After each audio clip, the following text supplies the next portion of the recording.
Tepat di hari ibu mertuanya menghembuskan napas terakhir, sang suami berkata kepada istrinya, "Kita cerai saja." Para pelayat menahan napas, semua mata tertuju padanya, tetapi wanita itu hanya bangkit dengan tenang, menggoyangkan kedua bahunya, dan mulai menari sambil tersenyum. Tekan tombol subscribe. Saya akan menceritakan kisah yang menyentuh bersama keberuntungan emas untuk Anda. Kisah Ayu dimulai. Pukul 3 sore. Rumah duka tempat ibu mertuanya disemayamkan penuh sesak oleh para pelayat. Aroma bunga krisan putih menyeruak di udara, dan suara lantunan doa dari suatu tempat menciptakan suasana yang khidmat. Di dinding dalam ruangan, foto almarhumah ibu mertua terpajang, dan di bawahnya, lilin-lilin menyala tenang, menciptakan bayang-bayang kecil. Ayu, yang duduk di barisan paling depan sebagai tuan rumah, mengenakan baju berkabung hitam yang rapi. Dengan kepala tertunduk, ia terus-menerus menyambut para pelayat yang datang. Wajahnya tampak lelah setelah 8 tahun merawat ibu mertuanya yang sakit, tetapi ekspresinya anehnya terlihat damai. Seolah-olah ada kelegaan karena sesuatu yang telah lama ditunggunya akhirnya berakhir. Di samping Ayu, duduk suaminya, Bima. Meskipun mengenakan setelan jas hitam, raut wajahnya tampak bersemangat. Ia sesekali memeriksa ponsel atau melirik jam tangannya, sebuah perilaku yang tidak pantas bagi seseorang yang sedang berduka. Satu persatu, para pelayat mulai merasa aneh dengan sikapnya. Orang itu aneh sekali, ya? Sepertinya dia tidak sedih ibunya meninggal. Kasihan Mbak Ayu, dia yang paling menderita selama ini. Bisikan para pelayat terdengar samar-samar, tetapi Bima sepertinya tidak peduli sama sekali. Justru, ekspresinya seolah sedang menunggu sesuatu. Saat itulah terjadi. Bima tiba-tiba mencondongkan tubuhnya ke arah Ayu dan berbisik di telinganya. "Ayu, kita sudahi saja semua ini." Ayu perlahan mengangkat kepalanya dan menatap Bima. Dari wajah pria yang telah menjadi suaminya selama 8 tahun itu, ia tidak dapat menemukan ketulusan ataupun rasa bersalah.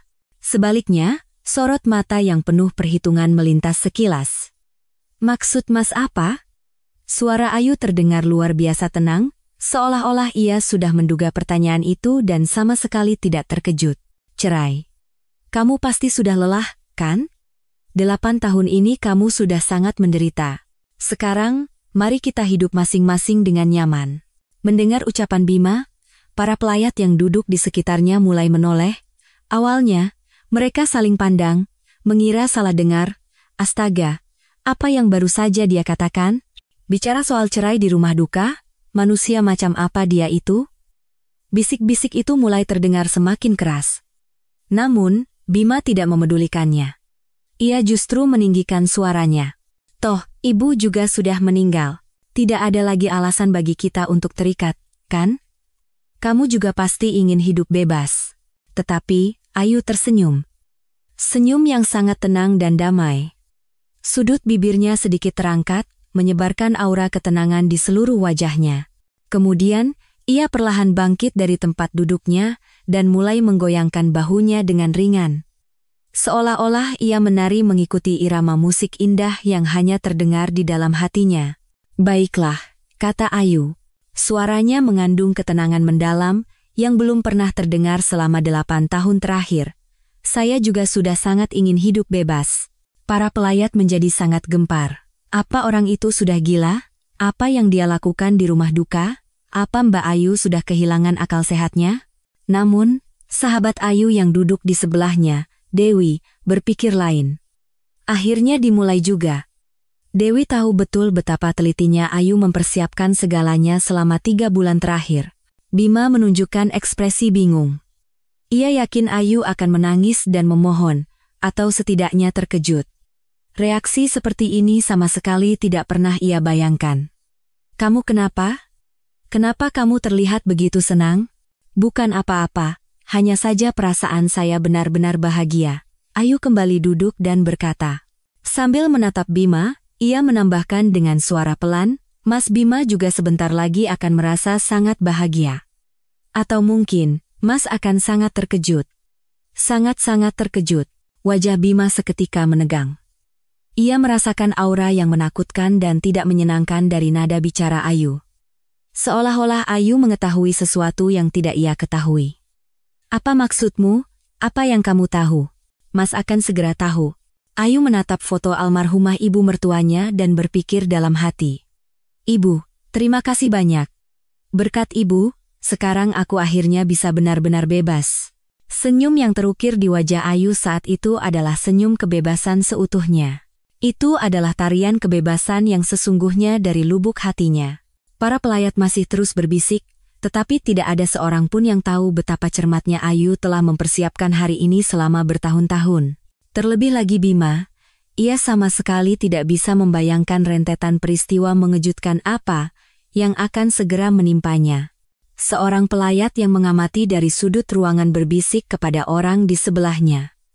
Kasihan menantu itu, 8 tahun dia menderita. Benar, ibu mertuanya kan sangat cerewet. Mbak Ayu menanggung semuanya sendirian. Namun, semua cerita ini dimulai 3 bulan yang lalu. Pada suatu pagi yang biasa, ketika Ayu memulai harinya dengan menyiapkan jamu untuk ibu mertuanya. Apa yang terjadi pada Ayu selama 3 bulan itu? Mengapa Ayu, yang biasanya begitu patuh dan sabar, tiba-tiba menjadi begitu percaya diri dan santai? Dan apa alasan Bima begitu yakin mengajukan cerai seolah-olah semua persiapannya sudah selesai? Tentu saja, ia juga punya rencananya sendiri. Semua jawaban dapat ditemukan mulai dari pagi yang biasa itu, 3 bulan yang lalu, ketika Ayu merawat ibu mertuanya seperti hari-hari lainnya. 3 bulan sebelumnya, pukul 6 pagi, Ayu sudah membuka matanya bahkan sebelum alarm berbunyi. Rutinitas yang berulang selama 8 tahun telah mendarah daging dalam tubuhnya. Ia diam-diam menyingkap selimut, bangkit, dan mengenakan sandalnya. Di sampingnya, Bima masih mendengkur, terlelap dalam tidurnya. Setelah mencuci muka, Ayu menuju dapur. Di atas kompor, jamu untuk ibu mertuanya sedang direbus di dalam panci. Jamu itu sudah direbus selama 3 jam. Bangun setiap pukul 3 pagi untuk menyalakan kompor, lalu bangun lagi pukul 6 untuk memberikan jamu yang sudah jadi kepada ibu mertuanya. Itulah awal hari Ayu. Huf, sebuah desahan kecil keluar dari mulutnya. 8 tahun terasa begitu panjang pada saat itu. Namun, ia segera menenangkan hatinya. Ia membawa jamu ke kamar ibu mertuanya. Ibu, sudah waktunya minum jamu. Aduh, apa aku harus minum yang pahit ini lagi? Keluh ibu mertuanya sambil berusaha bangun dari tempat tidur. Meskipun usianya sudah 78 tahun, suaranya masih terdengar jelas. Ini baik untuk kesehatan, Bu. Dokter bilang ibu harus meminumnya. Iya, aku tahu. Tapi Ayu, kemarin waktu minum jamunya terlambat 5 menit, tolong tepat waktu, ya. Ayu tidak berkata apa-apa, hanya menganggukkan kepalanya. Sambil melihat ibu mertuanya yang mengkritik keterlambatan 5 menit, ia berpikir dalam hati. Selama 8 tahun aku memberikannya tanpa pernah absen, dan sekarang dipermasalahkan karena terlambat 5 menit, namun, ia tidak menunjukkannya. Baru setelah ibu mertuanya selesai minum jamu, Ayu bisa mulai menyiapkan sarapan. Ia harus menyiapkan sarapan untuk Bima dan bubur khusus untuk ibu mertuanya. Ibu mertuanya selalu hanya makan bubur karena pencernaannya yang lemah. Pukul 7:30, Bima keluar ke dapur. Masih mengenakan piyama, ia menguap sambil membuka pintu kulkas. Sarapan apa? Aku siapkan sayur lodeh, telur dadar, dan beberapa macam lalapan. Sayur lodeh lagi? Kemarin kan juga sayur lodeh. Mendengar keluhan Bima, Ayu sejenak terdiam. Kemarin sop buntut. Ia tidak tahu apakah Bima tidak ingat atau hanya sekadar mengeluh. Kemarin sop buntut. Mas, oh, ya? Ya sudahlah, sayur lodeh ya sayur lodeh. Bima mengabaikannya dan duduk di meja makan. Melihat hidangan yang disiapkan Ayu, ia mengeluarkan ponselnya dan mulai membaca berita. Selama sarapan, tidak ada sepatah kata pun yang terucap. Mas Bima, hari ini pulang jam berapa? Entahlah. Mungkin ada acara makan-makan kantor. Sepertinya akan pulang larut, jadi makan malam sendiri saja. Baik, Mas. Baru setelah Bima berangkat kerja, Ayu bisa sejenak bernapas lega. Namun, tak lama kemudian terdengar suara ibu mertuanya memanggil. Ayu, Ayu. Iya, Bu? Ia bergegas lari ke kamar ibu mertuanya. Ibu mertuanya duduk di tempat tidur dengan ekspresi tidak puas. Bantalku terlalu tinggi. Ganti dengan yang lebih rendah. Baik, Bu. Akan segera saya ganti. Setelah mengganti bantal, kali ini ia mengeluh selimutnya terlalu berat. Setelah mengganti selimut, ia bilang kamarnya terlalu dingin. Setelah menaikkan suhu, ia bilang terlalu panas. Ayu dengan sabar memenuhi semua permintaan ibu mertuanya. Itu adalah hal yang berulang setiap hari selama 8 tahun. Namun, hari ini ia merasa sangat lelah. Baru saat makan siang, ia bisa beristirahat sejenak. Itu adalah waktu ibu mertuanya tidur siang. Ayu duduk di sofa ruang tamu sambil minum secangkir kopi. Tepat pada saat itu, telepon dari Bima berdering. Halo? Ayu, ini aku. Sepertinya aku akan pulang sangat larut hari ini. Bisa jadi baru pulang besok pagi. Lalu, Mas mau tidur di mana? Aku akan tidur di rumah teman atau di mana. Jangan khawatir. Telepon ditutup. Ayu menatap ponselnya dengan perasaan aneh. Belakangan ini, Bima sering pulang larut seperti ini. Dulu, meskipun ada acara kantor, ia selalu pulang sebelum jam 12 malam. Tapi sekarang, seringkali ia tidak pulang sama sekali. Sekitar pukul 2 siang, sahabatnya, Dewi, datang berkunjung. Dewi adalah teman SMA Ayu dan bekerja sebagai agen asuransi. Ya ampun, Ayu. Kenapa wajahmu muram sekali? Cuma sedikit lelah. Hidup seperti ini selama 8 tahun pasti tidak mudah. Bagaimana kabar ibu mertuamu? Begitulah, tidak banyak berubah. Dewi melihat sekeliling ruang tamu dan berkata, tapi Bima itu ngapain saja? Kenapa cuma kamu yang menderita? Mas Bima juga sibuk dengan pekerjaan kantornya. Hei, tapi itu kan ibunya sendiri. Seharusnya dia sedikit membantu, kan? Ayu tidak menjawab. Sebenarnya, apa yang dikatakan Dewi benar. Selama 8 tahun, ia merawat ibu mertuanya hampir sendirian. Bima, selain sesekali mengantar ke rumah sakit, tidak banyak membantu. Dewi, boleh aku bertanya sesuatu yang aneh? Apa itu? Belakangan ini Bima sering pulang larut, bahkan kadang tidak pulang. Apa ini normal? Ekspresi Dewi menjadi serius. Wah, itu agak aneh. Apa jangan-jangan dia punya wanita lain? Tidak mungkin. Tetapi di satu sisi hatinya, kecurigaan sudah mulai tumbuh. Perubahan sikap Bima, ponsel yang sering diperiksa, lembur dan acara kantor yang semakin sering, semuanya mencurigakan. Ayu, apa kamu benar-benar akan terus hidup seperti ini? Pengorbananmu selama 8 tahun ini sudah begitu banyak. Mendengar kata-kata Dewi, Ayu tenggelam dalam pikirannya untuk waktu yang lama. Apa aku benar-benar harus terus hidup seperti ini? Sampai kapan aku harus merawat ibu mertua? Dan apakah Bima benar-benar orang yang bisa dipercaya? Malam itu, Bima lagi-lagi tidak pulang. Ayu sendirian merebus jamu malam untuk ibu mertuanya sambil berpikir. Sepertinya sudah tiba waktunya untuk sebuah perubahan. Namun, saat itu ia sama sekali tidak menyangka bahwa beberapa bulan kemudian, hidupnya akan berubah total. 2 hari kemudian, Ayu sedang merebus jamu malam untuk ibu mertuanya seperti biasa. Bima kembali memberitahu akan pulang larut, dan ibu mertuanya sudah tidur lebih awal. Di rumah yang sunyi, hanya terdengar suara gemericik dari panci jamu. Tiba-tiba, terdengar suara pintu depan terbuka. Ia melirik jam, pukul 9 malam. Bima pulang lebih awal dari yang diperkirakan. Oh, Mas sudah pulang? Kata Ayu sambil berjalan ke ruang tamu. Namun, Bima sedang menerima telepon. Melihat Ayu, ia memberi isyarat dengan tangannya agar diam. Oke, aku mengerti. Aku akan urus sendiri. Setelah Bima selesai menelepon, ia berkata pada Ayu, tadi telepon urusan kantor. Proyek akhir-akhir ini sedang sibuk. Oh, begitu. Mas pasti lelah. Ayu hanya menganggapnya biasa saja. Namun, ada sesuatu yang aneh. Nada suara Bima berbeda dari saat ia berbicara dengan rekan kerjanya. Terdengar lebih lembut dan akrab. Saat itu, telepon berdering lagi. Bima memeriksa ponselnya dan berkata dengan tergesa-gesa, "Maaf, Aku harus angkat telepon lagi. Kali ini ia masuk ke kamar sambil menerima telepon. Namun, pintunya tidak tertutup rapat, sehingga suaranya terdengar keluar. Halo. Ini aku. Maaf ya, agak telat. Langkah Ayu terhenti. Suara itu jelas bukan suara saat berbicara dengan rekan kerja. Nada suaranya jauh lebih mesra dan intim. Besok? Sepertinya besok agak sulit. Ada urusan di rumah. Ayu kembali ke dapur, tetapi telinganya terus waspada. Saat itu, secara naluriah ia mengeluarkan ponselnya dan menyalakan perekam suara. Ia sendiri tidak tahu mengapa melakukan itu, tetapi perasaannya mengatakan ada yang tidak beres.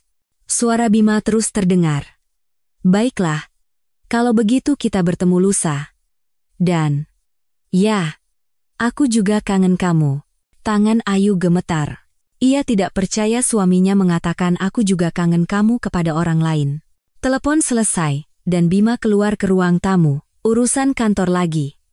Akhir-akhir ini benar-benar sibuk sekali. Iya mas. Ayu menjawab seolah tidak terjadi apa-apa, tetapi hatinya kacau balau. Itu jelas bukan urusan kantor, mengapa ia berbohong? Malam berikutnya, terjadi sesuatu yang lebih mengejutkan. Kakak perempuan Bima, Rina, tiba-tiba datang berkunjung. Rina biasanya jarang datang meskipun ibunya sakit, tetapi entah kenapa hari itu ia datang. Bagaimana keadaan ibu? Syukurlah, akhir-akhir ini kondisinya cukup stabil. Setelah minum jamu, kondisinya membaik. Oh, syukurlah kalau begitu.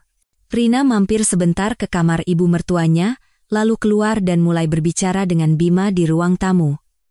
Ayu sedang menyiapkan teh di dapur. Bima, menurutmu bagaimana kondisi ibu? Entahlah. Apa kata dokter?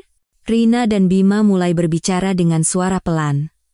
Ayu tanpa sengaja mendengarkan, dan ia mendengar percakapan yang aneh. Toh usianya sudah lanjut, kita tidak tahu kapan akan terjadi sesuatu. Benar. Makanya kita harus mempersiapkannya dari sekarang, kan? Tangan Ayu yang sedang menyeduh teh berhenti. Persiapan apa yang mereka maksud? Secara hukum, Ayu tidak punya hak waris, kan? Dia kan cuma menantu. Tentu saja. Secara hukum, kita yang akan mewarisinya. Jantung Ayu serasa mencelos. Itu berarti jika ibu mertuanya meninggal, ia tidak akan mendapatkan apa-apa. Meskipun ia telah merawatnya selama 8 tahun. Ia kembali mengeluarkan ponselnya dan mulai merekam. Tangannya gemetar, tetapi ia menahannya. Tapi sepertinya tidak perlu memberitahu Ayu, kan? Nanti dia malah sakit hati kalau tahu lebih awal. Benar. Biarkan saja dia tahu setelah ibu meninggal nanti. Lagi pula, ada asuransi juga, kan? Siapa ahli warisnya? Tentu saja aku. Aku kan anak laki-lakinya. Baguslah. Berarti Ayu benar-benar tidak akan dapat apa-apa, ya? Bisa dibilang begitu. Aku akui dia sudah bekerja keras selama 8 tahun, tapi hukum tetaplah hukum. Ayu terus merekam sambil berpura-pura menyiapkan teh. Percakapan Bima dan Rina berlanjut. Tapi bagaimana reaksi Ayu kalau dia tahu nanti? Mau bagaimana lagi? Dia pasti akan menerimanya. Sifatnya kan penurut, selama 8 tahun dia tidak pernah mengeluh. Iya, dari sisi itu dia memang menantu yang baik. Dia merawat ibu sendirian. Tapi ibu juga sudah tua. Kita tidak tahu sampai kapan perawatan ini dibutuhkan, kata Rina dengan nada penuh arti. Itulah. Sejujurnya, aku tidak tahu sampai kapan ibu akan terus seperti ini. Kak, jangan bicara begitu. Bukan begitu. Coba pikirkan secara realistis. Ibu menderita, Ayu juga menderita. Ini situasi yang tidak baik untuk semua orang. Ayu tidak tahan lagi mendengarnya. Ia membawa cangkir teh dan berjalan ke ruang tamu. Tehnya sudah siap. Oh, terima kasih, kata Rina sambil menerimanya. Namun, ekspresinya canggung. Ia khawatir Ayu mendengar percakapan mereka. Ayu, kamu benar-benar bekerja keras merawat ibu. Tidak apa-apa, Kak, ini sudah kewajiban saya. Tetap saja, 8 tahun itu waktu yang sangat lama. Entah sampai kapan harus seperti ini. Ucapan Rina seolah mengandung makna lain. Ayu hanya tersenyum. Setelah Rina pulang, Ayu mendengarkan kembali rekaman itu. Terdengar jelas. Pembicaraan tentang warisan yang sama sekali tidak melibatkannya, tentang uang asuransi, dan bahkan kata-kata yang seolah menantikan kematian ibu mertuanya. Selama 8 tahun ini, aku dianggap apa? Untuk pertama kalinya, Ayu merasakan kemarahan. Namun, pada saat yang sama, ia menjadi lebih tenang. Akhirnya ia mengetahui kenyataan yang sebenarnya. Bima dan Rina hanya menganggapnya sebagai perawat gratis. Malam itu, Ayu tidak bisa tidur. Ia mendengarkan rekaman itu berulang kali sambil berpikir. Ia tidak bisa membiarkan dirinya diperlakukan seperti ini. Pengorbanannya selama 8 tahun tidak boleh sia-sia. Namun, saat itu ia sama sekali tidak tahu keputusan mengejutkan apa yang sedang disiapkan oleh ibu mertuanya, dan bahwa Bima menyimpan rahasia yang jauh lebih besar. Seminggu kemudian, kehidupan sehari-hari Ayu tampak normal di permukaan, tetapi di dalam hatinya terjadi banyak perubahan. Sejak merekam percakapan Bima dan Rina, Ayu mulai melihat segalanya dengan cara yang berbeda. Terutama, ia mulai mengamati perilaku Bima dengan lebih saksama. Hari itu, seperti biasa, saat ia bangun subuh untuk merebus jamu ibu mertuanya, terdengar suara Bima sedang menelepon di ruang tamu. Dengan siapa ia menelepon pukul 5 pagi, Ayu diam-diam mengintip dari celah pintu dapur. Bima duduk di sofa, berbicara dengan suara pelan. "Halo, ini aku. Maaf menelepon sepagi ini." Suara mesra itu lagi. Ayu segera mengeluarkan ponselnya dan mulai merekam.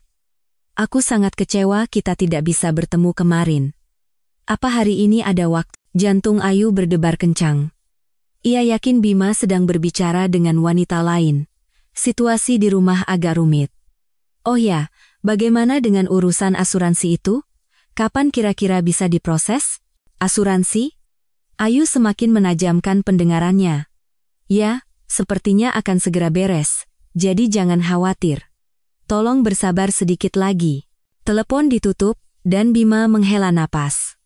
Kemudian ia bergumam pada dirinya sendiri, tinggal sedikit lagi. Apa yang tinggal sedikit lagi? Ayu merinding. Sore itu, ibu mertuanya tiba-tiba mengeluh tidak enak badan. Ia merasa lebih sulit bernapas dari biasanya dan batuknya semakin parah. "Ibu, apa kita perlu ke rumah sakit?" "Tidak usah. Tidak apa-apa. Nanti juga sembuh kalau minum obat lagi."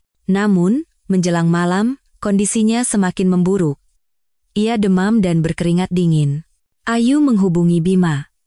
"Mas Bima, kondisi ibu tidak baik. Sepertinya kita harus membawanya ke rumah sakit. Aku sedang rapat penting di kantor. Kondisinya terlihat sangat serius." "Cepat pulang, Mas." 1 jam kemudian, Bima baru tiba di rumah. Melihat ibu mertuanya, ekspresinya menegang. "Ibu, tidak apa-apa?" "Bima, napasku sesak sekali. Kita harus ke rumah sakit." Di dalam mobil menuju unit gawat darurat, Ayu diam-diam mengamati Bima. Wajahnya memang menunjukkan kekhawatiran, tetapi sepertinya ada emosi lain yang tercampur. Seolah-olah ia sedang menunggu sesuatu. Setelah tiba di rumah sakit dan mendapatkan penanganan darurat, kondisi ibu mertuanya sedikit stabil. Seorang dokter keluar dan menjelaskan. Ini gejala awal radang paru-paru. Karena usianya sudah lanjut, harus berhati-hati. Sebaiknya dirawat inap beberapa hari. "Baik, dok," jawab Ayu, tetapi Bima mengajukan pertanyaan lain. "Dokter, apakah kondisinya berbahaya?" "Saat ini tidak, tetapi karena usianya, daya tahan tubuhnya lemah, jadi harus diawasi dengan ketat." Setelah dokter pergi, Bima tiba-tiba menerima telepon. "Halo? Saya sedang di rumah sakit. Ibu saya tiba-tiba sakit." Suara itu lagi.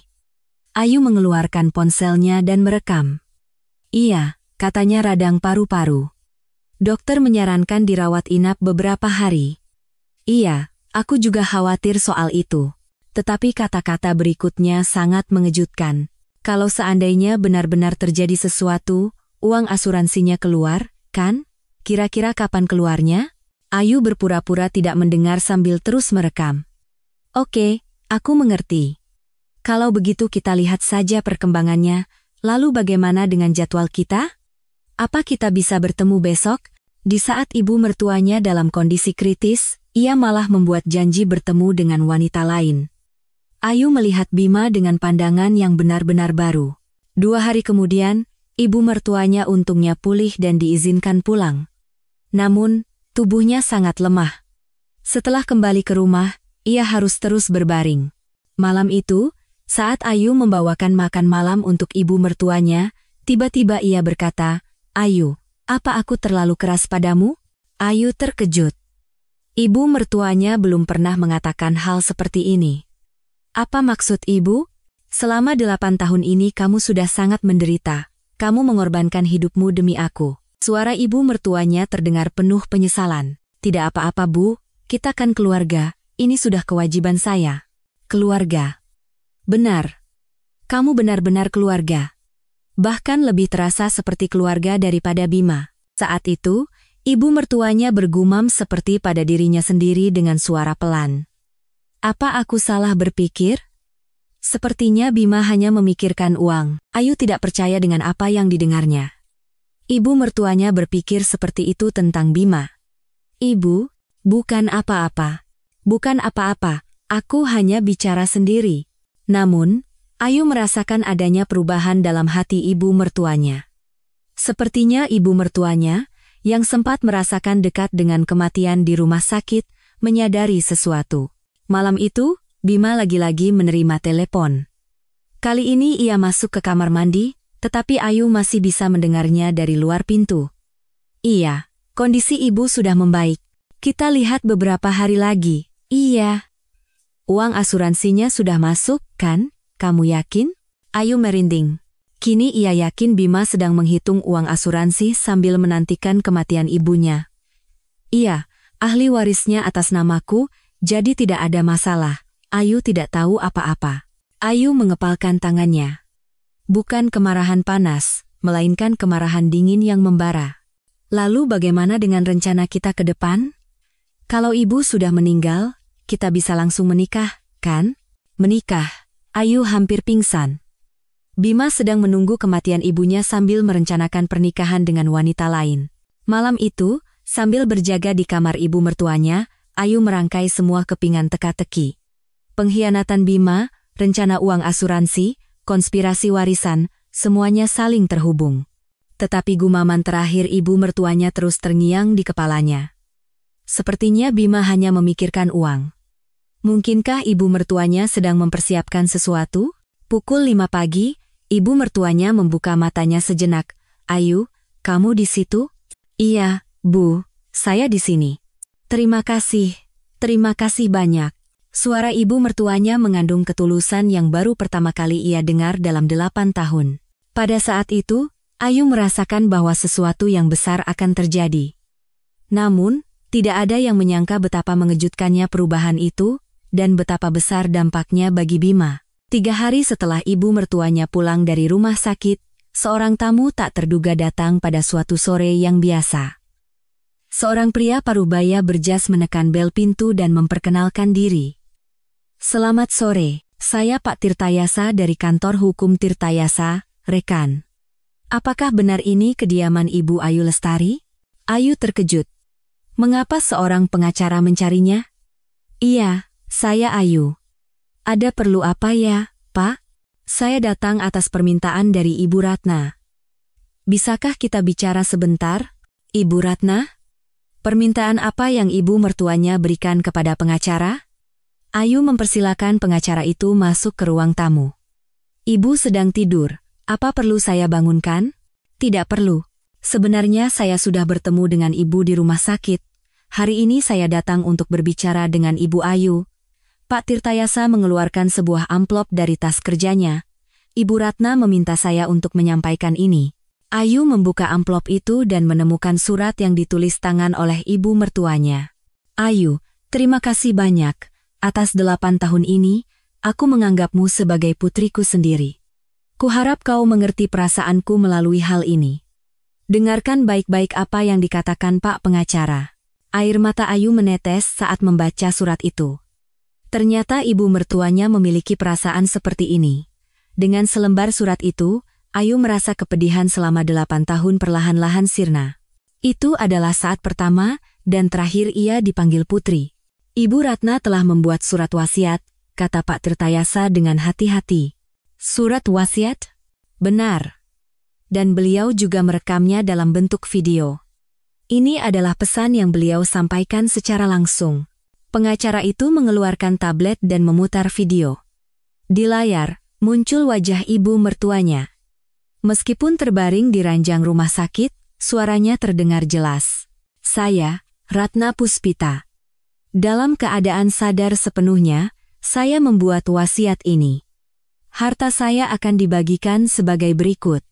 Ayu menahan napas dan mendengarkan.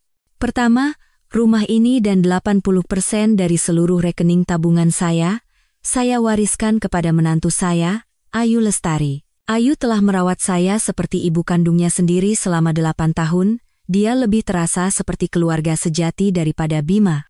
Ayu tidak percaya. 80% dari rumah dan tabungan? Kedua, sisa 20% saya berikan kepada anak saya, Bima. Ini pun sudah mempertimbangkan bagian waris yang sah untuknya. Ketiga, jika setelah saya meninggal Bima menentang wasiat ini, saya sudah menyiapkan surat adopsi untuk Ayu. Secara hukum, Ayu akan memiliki kedudukan yang sama dengan putri kandung saya. Ayu terduduk lemas di sofa. Ibu mertuanya telah mempersiapkan semua ini. Apakah ini benar-benar sah, Pak? Benar, Bu. Semua prosedur hukum telah kami selesaikan. Ibu Ratna juga telah menjalani pemeriksaan kejiwaan oleh psikiater di rumah sakit. Surat wasiat ini sepenuhnya sah. Video terus berlanjut. Ayu, maafkan aku selama 8 tahun ini. Dulu aku berpikir sudah sewajarnya kau merawatku, tapi ternyata tidak. Kau adalah orang yang luar biasa. Bima akhir-akhir ini aneh. Dia terus-menerus bicara soal uang asuransi, seolah-olah menghitung kapan aku akan mati. Ayu terkejut. Ibu mertuanya mengetahui sifat asli Bima. Dan beberapa hari yang lalu, aku tidak sengaja mendengar Bima menelepon wanita lain. Aku tidak bodoh. Aku tahu semuanya. Karena itulah aku membuat keputusan ini. Di dalam video, ibu mertuanya menatap lurus ke kamera dan berkata, Ayu, sekarang hiduplah dengan bangga. Giliranmu untuk bahagia setelah pengorbanan 8 tahun, dan untuk Bima, tunjukkan padanya dengan jelas bagaimana ia telah memperlakukanku selama ini. Setelah video selesai, pengacara itu berkata, surat wasiat asli kami simpan di kantor kami, dan video ini juga memiliki kekuatan hukum. Begitu Ibu Ratna meninggal, proses warisan bisa segera dimulai, tapi Mas Bima belum tahu, kan? Benar. Ibu Ratna meminta agar belum diberitahukan. Beliau berkata agar diungkapkan pada waktu yang tepat. Setelah pengacara pulang, Ayu duduk termenung untuk waktu yang lama. Ia tidak percaya bahwa ibu mertuanya mengetahui segalanya dan telah mempersiapkan semua ini untuknya. Saat itu, terdengar suara pintu depan terbuka. Bima pulang kerja, tadi ada tamu? Ada kartu nama jatuh di depan pintu.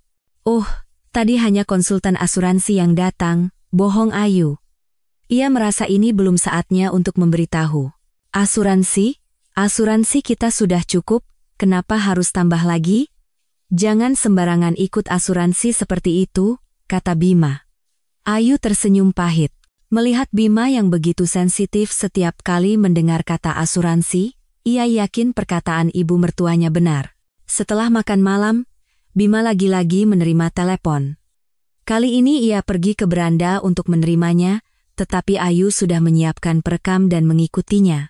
Iya, kondisi ibu sedikit membaik, tapi dokter bilang tidak tahu berapa lama lagi bisa bertahan. Kemarahan Ayu memuncak. Ibu mertuanya sedang dalam masa pemulihan, tetapi Bima mengatakan hal seperti itu. Uang asuransinya pasti cair, kan? Iya, Ayu tidak tahu apa-apa. Warisan juga begitu. Ayu tersenyum dalam hati. Ia tahu betapa besarnya kesalahpahaman Bima. Kita harus mulai mempersiapkan pernikahan kita.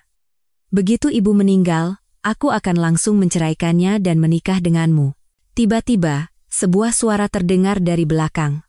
Jadi begitu rencanamu selama ini? Bima terkejut dan berbalik. Ibu mertuanya duduk di kursi roda di depan pintu beranda. Entah sejak kapan beliau mendengarkan, tetapi ekspresinya sangat dingin. Ibu, sehat kapan? Aku mendengar semuanya dari awal. Menghitung uang asuransiku, mempersiapkan pernikahan dengan wanita lain. Hebat sekali kau ini. Wajah Bima memucat. Ibu, ini salah paham, bukan begitu. Salah paham? Selama 8 tahun Ayu merawatku sendirian, apa yang kau lakukan? Dan sekarang kau menantikan kematianku. Suara ibu mertuanya penuh dengan kekecewaan yang mendalam. Bima, aku malu kau adalah anakku. Malam itu, suasana di rumah terasa dingin. Bima mencoba membela diri, tetapi ibu mertuanya sama sekali tidak mau menanggapinya. Hati Ayu terasa lebih ringan. Sekarang ibu mertuanya sudah tahu segalanya. Namun, Bima belum tahu apa kejutan yang sebenarnya. Bahwa uang asuransi, warisan, semuanya akan berjalan berlawanan dengan rencananya, dan beberapa hari kemudian, sebuah bom yang lebih besar akan meledak. Sesuatu yang sama sekali tidak pernah dibayangkan oleh Bima sedang menantinya. 2 hari kemudian, Bima masih tidak tahan dengan tatapan dingin ibu mertuanya. Suasana rumah terasa membeku, tetapi Ayu justru merasa lebih tenang. Akhirnya kebenaran terungkap. Pagi itu, setelah Bima berangkat kerja, sahabatnya Dewi datang. Ayu menceritakan semua yang telah terjadi kepada Dewi. Apa? Serius? Ibu mertuamu meninggalkan wasiat seperti itu? Iya. Aku juga tidak percaya. Tapi yang lebih mengejutkan adalah ibu sudah tahu sifat asli Bima. Dewi mengangguk. Masuk akal. Orang yang hidup sampai usia 78 tahun pasti pandai membaca orang. Beliau pasti sudah melihat niat busuk Bima. Tapi Dewi, ada sesuatu yang membuatku khawatir. Apa itu? Bima terus-menerus bicara soal uang asuransi. Jangan-jangan ada masalah dengan asuransi itu. Ekspresi Dewi menjadi serius. Sebagai agen asuransi, Dewi berpengalaman dalam hal ini. Wah, itu harus kita periksa. Apa kamu bisa melihat dokumen asuransinya? Sepertinya ada di kamar ibu. Sebentar. Ayu mengambil dokumen asuransi dari kamar ibu mertuanya. Dewi memeriksanya dengan teliti, dan wajahnya menegang. Wah, ini aneh sekali. Apanya yang aneh? Penerima manfaatnya awalnya adalah ibu mertuamu sendiri, tapi tahun lalu diubah menjadi Bima. Tapi tanda tangan ini. Dewi melihat bagian tanda tangan dengan lebih saksama dan berkata, ini sepertinya bukan tanda tangan ibu mertuamu, goresannya sangat berbeda. Ayu merinding. Jangan-jangan. Bima memalsukan tanda tangan ibu? Kemungkinannya besar. Lihat jumlah uang pertanggungannya. 3 miliar rupiah.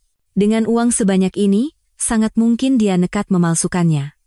Dewi mengeluarkan ponselnya dan berkata, ini harus segera kita laporkan ke perusahaan asuransi. Pemalsuan tanda tangan adalah penipuan yang jelas. Apa tidak apa-apa? Tentu saja. Kamu sebagai menantu bisa melaporkannya atas nama ibu mertuamu. Dan jika benar dipalsukan, pembayaran asuransi akan dihentikan. Ayu mengambil keputusan. Ia tidak bisa lagi membiarkan siasat Bima berlanjut. Kalau begitu, ayo kita laporkan sekarang juga. Dewi menelepon perusahaan asuransi. Halo. Apakah ini asuransi jiwa sejahtera?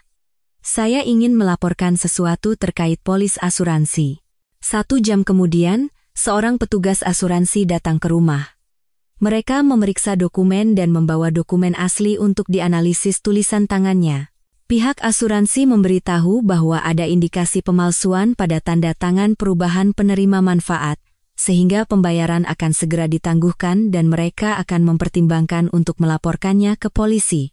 Kami akan menghubungi Anda setelah hasil penyelidikan keluar. Jika pemalsuan terkonfirmasi, kontrak tersebut akan batal dan pembayaran asuransi akan dihentikan. Setelah petugas asuransi pulang, Ayu menceritakan semuanya kepada ibu mertuanya. Ibu, sepertinya Mas Bima memalsukan tanda tangan ibu untuk mengubah penerima manfaat asuransi. Wajah ibu mertuanya mengeras. Anak itu benar-benar melakukan hal sejauh itu? Memalsukan tanda tanganku? Pihak asuransi sedang menyelidikinya. Ayu, kamu sudah melakukan hal yang benar. Perbuatan seperti pencuri itu tidak bisa dibiarkan begitu saja. Sekitar pukul 3 sore, Bima tiba-tiba pulang. Jauh lebih awal dari biasanya. Ekspresinya tampak tidak biasa. Ayu, apa ada sesuatu dengan perusahaan asuransi? Ayu menjawab dengan tenang. Maksud Mas apa? Tadi ada telepon dari asuransi, katanya ada masalah dengan polis asuransi. Apa kamu melaporkan sesuatu? Oh, soal itu? Tanda tangan ibu terlihat aneh, jadi saya minta untuk diperiksa. Wajah Bima memucat. Tanda tangan aneh? Apanya yang aneh? Tanda tangan di dokumen perubahan penerima manfaat sepertinya berbeda dengan tanda tangan ibu biasanya. Saya hanya ingin memastikan, siapa tahu ibu tidak sengaja salah tanda tangan. Bima bergegas menuju kamar ibu mertuanya. Ibu, apa ibu ingat menandatangani dokumen asuransi tahun lalu? Ibu mertuanya menjawab dengan suara dingin, aku tidak pernah menandatangani dokumen seperti itu. Tidak mungkin. Ibu pasti menandatanganinya. Aku tidak pernah menyuruhmu mengubah penerima manfaat menjadi namamu, dan aku tidak pernah melihat dokumen itu. Tapi kenapa ada tanda tanganku di sana? Bima tidak bisa berkata-kata. Ia tidak bisa lagi berkelit. Saat itu, ponsel Bima berdering. Telepon dari perusahaan asuransi. Halo? Suara dari telepon terdengar sampai ke ruang tamu. Selamat sore, ini dari asuransi Jiwa Sejahtera. Hasil investigasi menunjukkan adanya dugaan pemalsuan tanda tangan, sehingga kami menangguhkan pembayaran polis tersebut. Kami juga sedang mempertimbangkan untuk melaporkannya ke polisi, jadi mohon Bapak datang ke kantor kami. Telepon ditutup, dan Bima terduduk lemas. Apa-apaan ini? Kenapa bisa jadi seperti ini? Ayu berkata dengan tenang, Mas benar memalsukan tanda tangan ibu, kan? Aku hanya tergoda dengan uang 3 miliar itu dan menipu ibu, kan? Ibu mertuanya keluar ke ruang tamu dengan kursi rodanya. Bima, aku benar-benar kecewa. Aku masih hidup, dan kau sudah mencoba mencuri uang asuransiku. Ibu, ini salah paham, aku hanya... Bukan salah paham. Pemalsuan tanda tanganmu sudah terbukti. Saat itu, telepon berdering lagi. Kali ini Bima tidak mau mengangkatnya, tetapi telepon terus berbunyi. Angkat saja, kata Ayu. Halo? Dari seberang telepon terdengar suara wanita. Mas Bima, ini aku. Ada apa? Katanya ada telepon dari asuransi. Ayu dan ibu mertuanya sama-sama mendengar suara itu. Bima panik dan mencoba mematikan telepon, tetapi sudah terlambat. Mas Bima, bagaimana dengan janji kita? Katanya kita akan menikah setelah uang asuransinya cair. Wajah ibu mertuanya semakin dingin. Bima, siapa wanita itu? Ibu, itu. Demi 3 miliar, kau memalsukan tanda tanganku dan berselingkuh dengan wanita lain. Apa benar anakku seperti ini? Bima benar-benar terpojok. Rencana uang asuransinya terbongkar, perselingkuhannya terungkap. Ditambah lagi, ia baru tahu bahwa ibu mertuanya telah mewariskan seluruh hartanya kepada Ayu. Ibu, tolong beri aku satu kesempatan lagi. Kesempatan? Selama 8 tahun Ayu merawatku sendirian, apa yang kau lakukan? Dan sekarang kau mencoba mencuri uang asuransiku. Ayu hanya mengamati dengan tenang. Semuanya berjalan sesuai rencana. Tapi, ini belum berakhir. Masih ada kejutan yang lebih besar menanti. Malam itu, Bima hampir tidak bisa tidur. Semua rencananya berantakan. Namun, ia belum tahu bahwa peristiwa yang benar-benar mengejutkan akan segera terjadi. Keesokan paginya, suasana di rumah bahkan lebih dingin dari hari sebelumnya. Bima, yang hampir tidak tidur semalaman, memiliki lingkaran hitam di bawah matanya. Ibu mertuanya sama sekali menghindari bertatap muka dengannya, dan Ayu menjalani harinya dengan tenang seperti biasa. Saat sarapan, Bima mencoba membuka pembicaraan dengan hati-hati. Ibu, soal kemarin itu benar-benar salah paham. Jangan bilang salah paham lagi. Memalsukan tanda tanganku itu salah paham? Berselingkuh dengan wanita lain juga salah paham? Suara ibu mertuanya sedingin es. Dan Bima, aku sudah membuat semua keputusan. Tidak ada yang bisa diubah lagi. Bima hendak bertanya apa maksudnya, Tetapi ibu mertuanya bangkit dan masuk ke kamarnya. Sekitar pukul 10 pagi, saat Ayu mengantarkan jamu ke kamar ibu mertuanya, beliau berkata dengan pelan, "Ayu, telepon Pak pengacara, suruh beliau datang besok." "Besok, Bu? Ada cara apa?" Sudah saatnya memberitahu Bima tentang surat wasiat. Tidak ada alasan untuk menyembunyikannya lagi. Ayu mengangguk. Keputusan ibu mertuanya tampak sangat tegas. "Dan Ayu, rekaman-rekaman yang kau simpan, masih ada kan?" "Iya, Bu. Semua sudah saya simpan di tempat yang aman." "Bagus. Besok itu juga akan kita perlukan." Sekitar waktu makan siang, seorang wanita asing muncul di depan rumah. Seorang wanita berusia awal 30-an tampak mondar-mandir di sekitar rumah. Ayu mengamatinya dari beranda. Wanita itu ragu-ragu untuk waktu yang lama, bahkan sempat sampai di depan pintu, tetapi tidak menekan bel dan kembali lagi. Namun, ia tidak pergi jauh, melainkan duduk di kafe terdekat sambil terus mengamati rumah. Apa wanita itu yang berbicara dengan Bima di telepon? Ayu secara naluriah merasa bahwa wanita itu kemungkinan besar adalah selingkuhan Bima. Sekitar pukul 2 siang, Bima tiba-tiba pulang. Sepertinya ia pulang lebih awal dari kantor.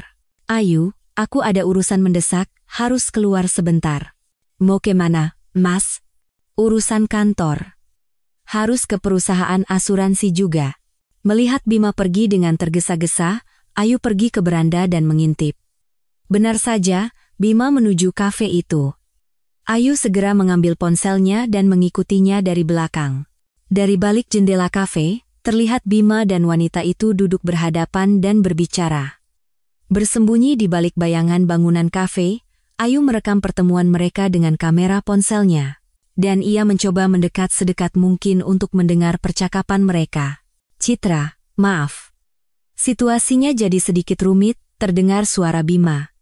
Nama wanita itu sepertinya Citra. "Mas Bima, ada apa? Bagaimana dengan uang asuransinya?" "Itu. Perusahaan asuransi menuduh ada pemalsuan tanda tangan, jadi pembayarannya ditangguhkan." "Pemalsuan tanda tangan? Jangan-jangan ketahuan?" Ayu merinding. Citra juga mengetahui rencana uang asuransi Bima. "Dan ibu sudah tahu semuanya. Hubungan kita juga sudah ketahuan. Lalu bagaimana sekarang? Rencana pernikahan kita? Sepertinya kita harus menunggu sampai ibu meninggal. Setidaknya aku masih bisa dapat warisan." "Mas Bima, tapi ada yang ingin aku sampaikan." Suara Citra tiba-tiba menjadi serius. "Apa? Aku hamil." Bima hampir menyemburkan kopi yang sedang diminumnya. "Apa? Hamil?" "Iya. Sudah 2 bulan. Aku sudah periksa ke dokter." Ayu terkejut dan terus merekam. "Kalau begitu, kita harus lebih cepat menikah, kan?" "Benar. Makanya aku tidak bisa menunggu lagi. Kita tidak tahu kapan ibumu akan meninggal, sementara bayi ini terus tumbuh." Bima memegangi kepalanya. "Bagaimana ini? Apa aku harus bilang pada Ayu untuk cerai?" "Tentu saja. Aku juga ingin hidup dengan tenang sekarang. Tapi sekarang kondisi ibu sedang begini, masalah asuransi juga." "Mas Bima, jangan-jangan selama ini Mas hanya mempermainkanku?" Suara Citra terdengar kecewa. "Bukan begitu. Hanya saja situasinya rumit." "Bukan rumit, tapi alasan. Kalau Mas Bima benar-benar ingin menikahiku, ceraikan dia sekarang juga, Citra. Atau aku akan membesarkan anak ini sendirian. Dan aku akan menceritakan semuanya pada ibumu." Wajah Bima memucat. "Jangan. Tolong jangan. Kalau ibu tahu, bisa gawat." "Lalu mau bagaimana?" "Baiklah. Besok. Besok aku akan bicara soal cerai dengan Ayu." "Benarkah?" "Iya. Aku tidak bisa menundanya lagi." Saat mereka bersiap untuk pergi, Ayu segera meninggalkan tempat itu. Dalam perjalanan pulang, pikirannya kacau. Selingkuhan Bima bahkan sudah hamil, dan besok Bima akan mengajaknya bercerai. Namun, Ayu sama sekali tidak panik.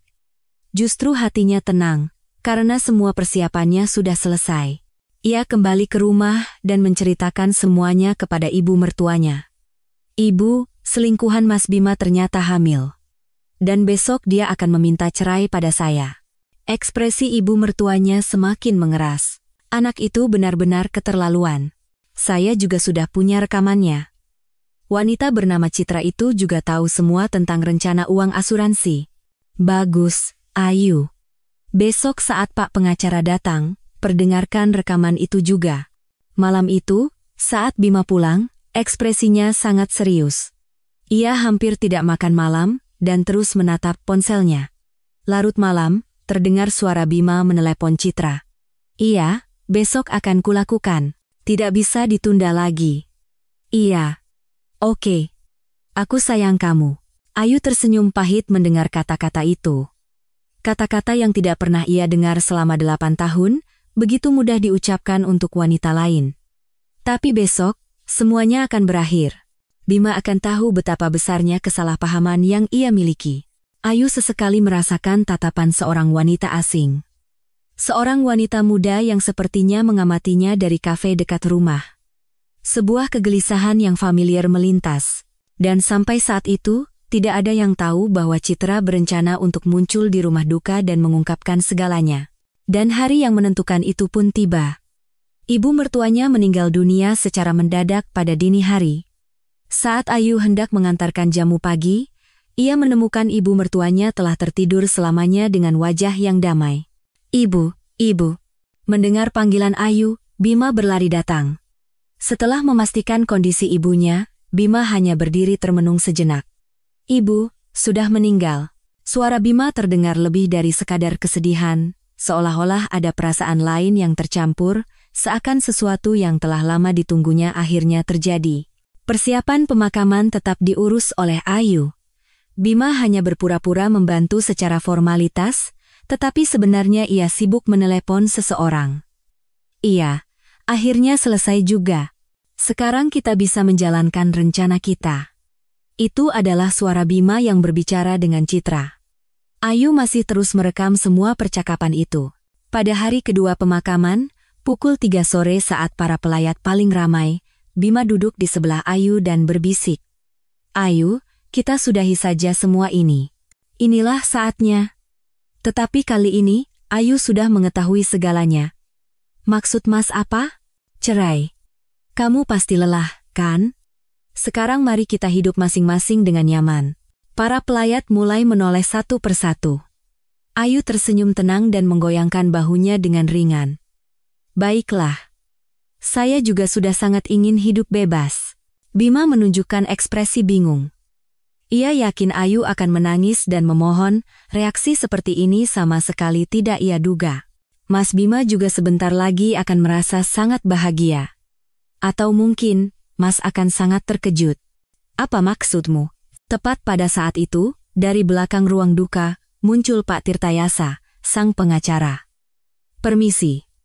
Saya datang untuk melaksanakan wasiat almarhumah. Para pelayat mulai berbisik. Pengacara itu mengeluarkan tablet dan memutar video wasiat ibu mertuanya. Ketika wajah ibu mertuanya muncul di layar, seisi ruangan menjadi hening. Saya, Ratna Puspita. Harta saya akan dibagikan sebagai berikut. Rumah ini dan 80% dari seluruh tabungan saya wariskan kepada menantu saya, Ayu Lestari. Wajah Bima memucat. Apa-apaan ini? Ayu telah merawat saya seperti putri kandungnya sendiri selama 8 tahun, dia lebih terasa seperti keluarga sejati daripada Bima. Untuk Bima, saya hanya memberikan sisa 20%. Kapan ibu membuat wasiat seperti ini? Para pelayat mulai berbisik-bisik. Wah, menantunya yang dapat bagian terbesar. Wajar saja, dia yang merawat sendirian selama 8 tahun. Dan Bima, aku tahu sifat aslimu.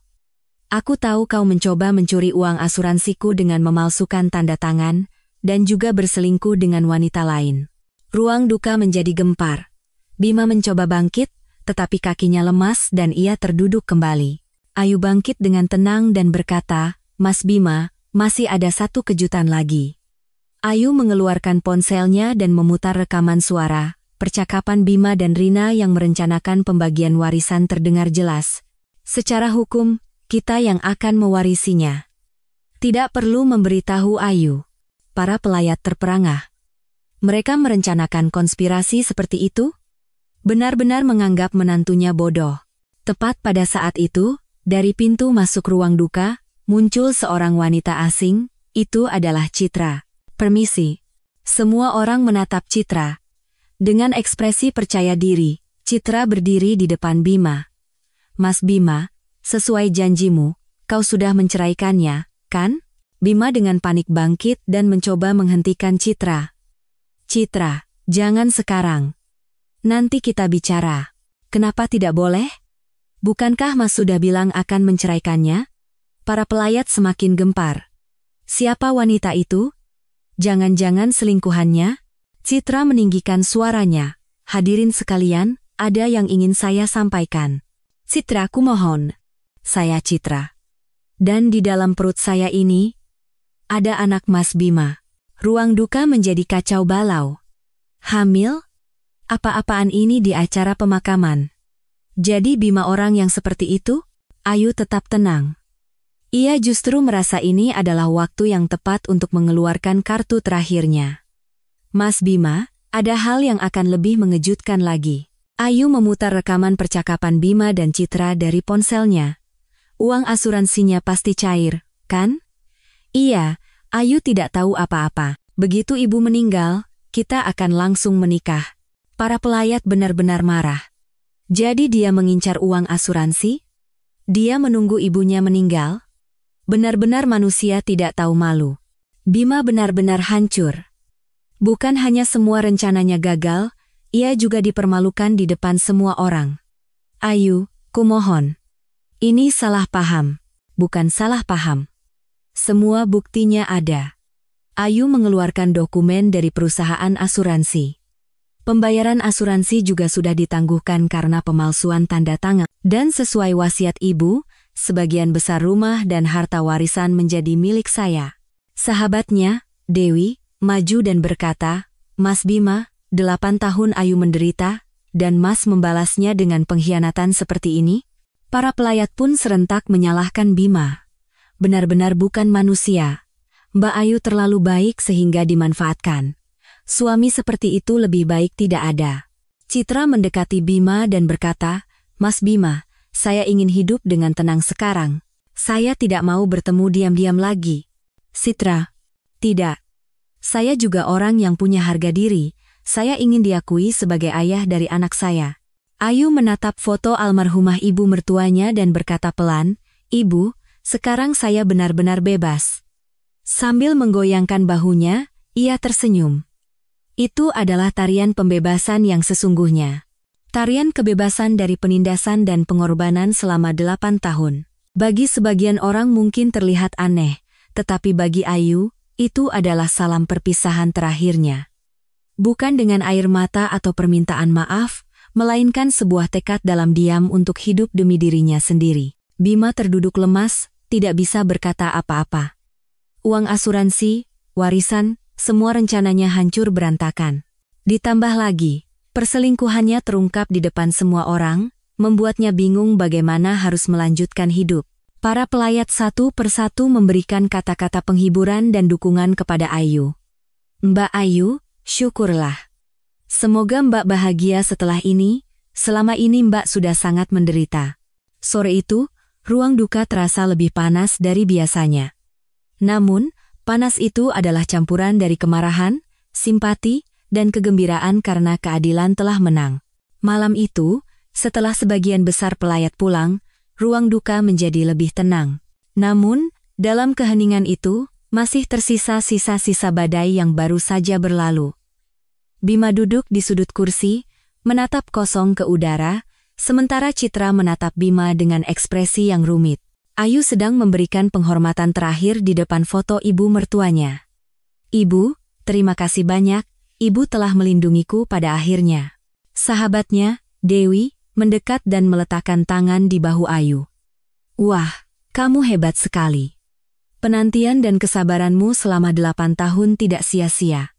"Iya, Ibu yang mempersiapkan semuanya." Sementara itu, Rina, kakak Bima, bergegas masuk ke rumah duka. Wajahnya memerah, sepertinya ia baru saja mendengar kabar itu. "Bima, ada apa ini?" Orang-orang membicarakan macam-macam. Bima mengangkat kepalanya menatap kakaknya. "Kak, Semuanya sudah berakhir. Apa maksudmu berakhir?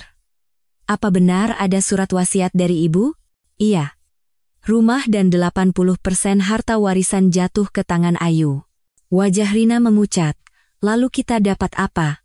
Pavenjo Archer. Itu pun hanya aku yang dapat, kakak. Apa? Aku tidak dapat apa-apa. Rina meninggikan suaranya, membuat beberapa pelayat yang tersisa menoleh. Ayu mendekat dengan tenang dan berkata, selama 8 tahun, kakak tidak pernah sekalipun datang menjenguk ibu, kan? Saat saya merawat ibu sendirian, apa kakak pernah membantu? Rina tidak bisa berkata-kata. Itu memang benar.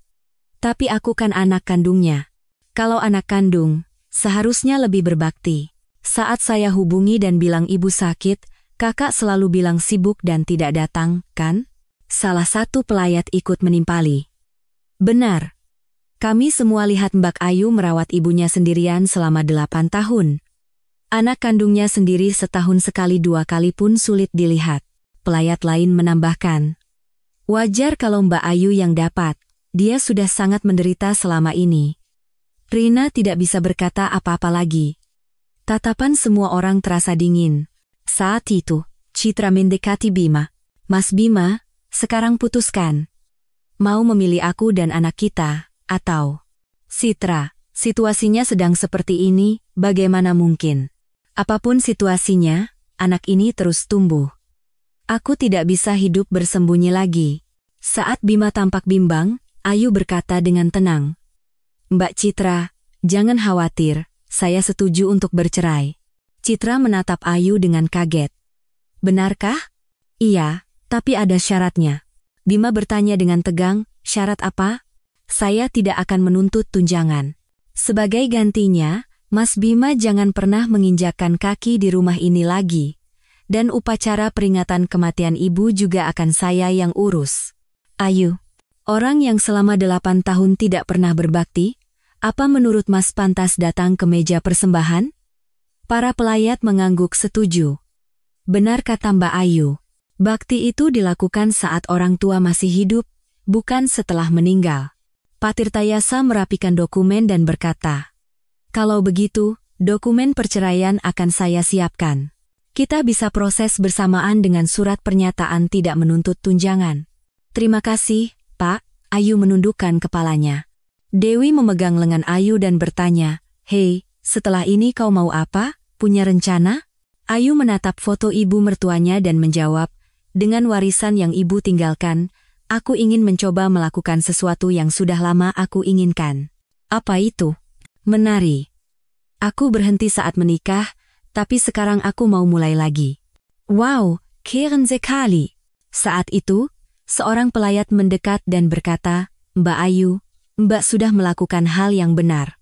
Saya ikut sedih membayangkan betapa beratnya penderitaan Mbak selama ini, tapi sekarang pasti hanya ada hal-hal baik yang akan datang. Terima kasih. Pelayat lain juga berkata, Ibu mertua Mbak benar-benar orang yang bijaksana. Beliau tahu siapa anak yang sebenarnya berbakti. Ibu memberikan hadiah besar untuk saya pada akhirnya. Bima berdiri perlahan dan berkata, Ayu, maafkan aku selama ini. Ayu menatap Bima. Itu adalah permintaan maaf tulus pertama yang ia dengar dalam 8 tahun. Mas Bima, hiduplah bahagia dengan Mbak Citra, tapi kuharap, mulai sekarang hiduplah dengan jujur. Akan kulakukan. Citra memegang lengan Bima dan berkata, Mas Bima, ayo kita benar-benar mulai dari awal, demi aku dan anak kita.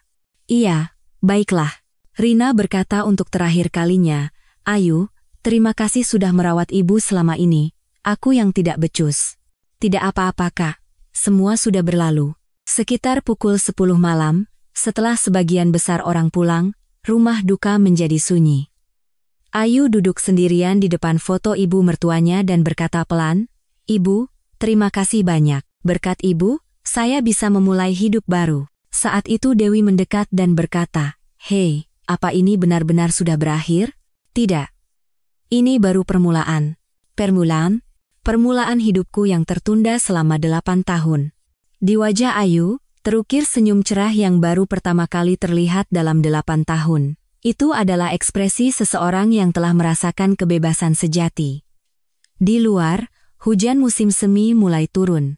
Seolah-olah itu adalah berkah dari langit yang membersihkan segalanya dan menyuruhnya untuk memulai yang baru. Kehidupan baru Ayu benar-benar dimulai. 1 bulan kemudian, pada suatu sore yang tenang, Ayu berdiri di depan sebuah sanggar tari kecil di tengah kota. Dari balik jendela kaca, terlihat ruang latihan yang bersih dengan cermin di dindingnya. Sebuah papan nama bertuliskan Sanggar Tari Ayu Lestari tergantung di atasnya. Aku benar-benar memulai lagi dari sini. Ayu bergumam pada dirinya sendiri sambil mengeluarkan kunci. Ruang kecil yang disewanya dari warisan ibu mertuanya ini, kini menjadi panggung baru bagi Ayu. Saat membuka pintu sanggar, tercium aroma bangunan baru. Satu sisi dinding sepenuhnya tertutup cermin, dan di lantai terhampar matras tari yang lembut.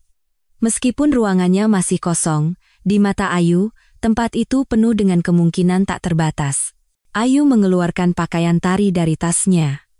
Pakaian latihan yang ia kenakan kembali setelah 8 tahun. Berdiri di depan cermin, ia merasa haru melihat bayangan dirinya. Sudah banyak berubah. Sosoknya yang kini berusia 36 tahun berbeda dari saat ia berusia 20-an. Ada jejak waktu di wajahnya, tetapi sorot matanya tampak lebih tegar dari 8 tahun lalu. Ia memutar musik lembut dari ponselnya. Sebuah lagu piano favoritnya. Ayu mulai melakukan pemanasan perlahan-lahan. Sambil melakukan peregangan, ia mengingat kembali satu persatu gerakannya. Gerakan ini aku masih ingat, yang ini juga. Tubuhnya mulai bergerak secara alami mengikuti irama musik. Meskipun ada jeda 8 tahun, tubuhnya masih mengingatnya. Perlahan, hati-hati, tetapi dengan penuh keyakinan, ia bergerak. Saat itu, pintu sanggar terbuka dan Dewi masuk. Wah, sudah mulai latihan ya? Dewi, kok kamu di sini? Penasaran? Hari pertama kan, tidak baik membiarkanmu sendirian. Dewi bertepuk tangan melihat gerakan Ayu. Wow, kamu benar-benar terlihat berbeda, seperti orang lain. Masa? Iya. Terlihat lebih anggun dan dalam dari sebelumnya. Ayu tersenyum dan berkata, mungkin masa-masa sulit itu juga menjadi pupuknya. Pena, ngomong-ngomong, bagaimana kabar Bima? Surat cerai sudah selesai diurus. Katanya sedang mempersiapkan pernikahan. Begitu ya? Tidak terlalu penasaran juga sih, tapi, kamu sama sekali tidak menyesal? Ayu berpikir sejenak lalu menjawab, bukan penyesalan, tapi rasa syukur. Karena 8 tahun itu, aku bisa menjadi diriku yang sekarang. Wow, hebat sekali kamu. Kalau aku, mungkin akan dendam seumur hidup. Menyimpan dendam itu pada akhirnya hanya akan menyakiti diri sendiri. Lebih baik memulai yang baru seperti ini. Dewi melihat sekeliling sanggar dan bertanya, sekarang mau menerima murid? Iya. Rencananya minggu depan akan mulai kelas hobi untuk dewasa. Dan nanti, aku juga ingin membuat kelas tari perak untuk para lansia. Kelas tari perak? Iya. Saat merawat ibu mertua, aku merasa orang-orang yang sudah lanjut usia juga butuh kesempatan untuk bergerak dan berekspresi. Dewi berkata dengan ekspresi terharu, keren sekali. Ibu mertuamu di surga pasti sangat bangga. Saat itu, ponsel Ayu berdering. Nomor tidak dikenal. Halo? Apakah benar ini dengan ibu pemilik Sanggar Tari Ayu Lestari? Iya, benar. Selamat sore, Bu. Saya seorang ibu rumah tangga berusia 55 tahun. Saya lihat iklan di internet dan menelepon. Saya ingin belajar menari, apakah tidak apa-apa jika sudah berumur? Senyum cerah terukir di wajah Ayu. Tentu saja, Bu. Usia tidak penting dalam menari. Silakan datang kapan saja. Benarkah? Kalau begitu, bisakah saya konsultasi besok? Tentu. Bagaimana kalau jam 2 sore? Baik, Bu. Sampai jumpa besok. Setelah menutup telepon, Dewi berkata, wah, sudah dapat murid pertama. Iya. Sudah tidak sabar rasanya. Ayu kembali berdiri di depan cermin. Ia memutar musik dan mulai menari perlahan. Kali ini, gerakannya lebih bebas dan penuh ekspresi. Ia merentangkan tangannya ke langit, menggerakkan tubuhnya dengan lembut, dan mengekspresikan emosi yang datang dari lubuk hatinya melalui tarian. Itu adalah momen di mana semua emosi yang terpendam selama 8 tahun terbebaskan. Sekarang, aku akan menari untuk diriku sendiri, kata Ayu pada bayangannya di cermin. Kata-kata itu juga merupakan janji kepada ibu mertuanya dan kepada semua orang yang mendukung awal barunya. Sambil menari, Ayu teringat kembali 1 bulan terakhir. Perceraiannya dengan Bima selesai lebih cepat dari yang diperkirakan, dan warisan ibu mertuanya juga telah selesai secara hukum. Rumah itu telah berganti nama menjadi miliknya, dan semua tabungan telah ditransfer ke rekeningnya. Yang paling mengejutkan adalah reaksi orang-orang di lingkungannya. Semua orang mendukung dan memberinya semangat. Para tetangga yang telah mengamatinya dalam diam selama 8 tahun, tulus ikut berbahagia. Mbak Ayu, berkat Mbak, kami jadi berpikir ulang tentang arti bakti. Pilihan yang luar biasa. Kami dukung kehidupan baru Mbak. Semoga sanggar tarinya sukses besar. Kata-kata hangat seperti itu menjadi kekuatan besar bagi Ayu. Ketika musik berakhir dan Ayu berhenti, Dewi bertepuk tangan. Benar-benar indah. Aku yang melihat saja ikut terharu. Terima kasih, Dewi. Tapi kamu benar-benar terlihat bahagia, ekspresimu benar-benar berbeda. Ayu menatap cermin dan berkata, pasti. Karena sekarang aku melakukan apa yang benar-benar ingin aku lakukan. Hari sudah menjelang senja. Cahaya senja yang hangat masuk melalui jendela sanggar. Diterangi cahaya itu, Ayu menari sekali lagi untuk terakhir kalinya. Kali ini, tarian rasa terima kasih untuk ibu mertuanya. Masa sulit selama 8 tahun, dan hadiah besar yang ia terima pada akhirnya, semuanya ia syukuri. Ibu, aku akan hidup dengan sangat bahagia. Aku tidak akan menyia-nyiakan kesempatan yang ibu berikan. Setelah selesai menari, Ayu membungkuk dalam-dalam. Bayangan dirinya di cermin terlihat begitu percaya diri dan indah. Kehidupan baru Ayu benar-benar telah dimulai. Meskipun ini adalah awal yang terlambat di usia 36 tahun, ia merasa lebih yakin dari sebelumnya. Pengorbanan dan kesabaran selama 8 tahun tidak sia-sia, semuanya terasa seperti persiapan untuk momen ini. Ayu menutup pintu sanggar dan bergumam pada dirinya sendiri, besok, lusa, dan seterusnya, aku akan terus menari. Tarian yang benar-benar untuk diriku sendiri. Ini adalah hari pertama di atas panggung dengan nama Ayu Lestari, bukan sebagai menantu seseorang. Seolah-olah waktu yang telah hancur adalah persiapan untuk saat ini. Begitulah kisah baru Ayu dimulai. Bersama tarian, bersama harapan, dan bersama kebebasan yang sejati. Selama 8 tahun yang panjang, Ayu yang menahan diri dalam diam akhirnya menari di atas panggungnya sendiri. Terkadang hidup memang membuat kita menderita, tetapi semua waktu itu bisa jadi adalah persiapan untuk hari esok yang lebih baik, seperti yang ditunjukkan oleh Ayu. Hadiah terakhir dari ibu mertuanya, dan pilihan berani Ayu menciptakan akhir yang indah. Kisah ini juga membuat kita kembali merasakan bahwa keluarga sejati tidak dimulai dari ikatan darah, tetapi dari hati yang saling peduli. Jika Anda ingin bertemu lebih banyak drama yang hangat dan menyentuh seperti ini, jangan lupa tekan tombol subscribe. Kami akan kembali dengan kisah yang lebih menyentuh di lain waktu. Semoga hari Anda menyenangkan.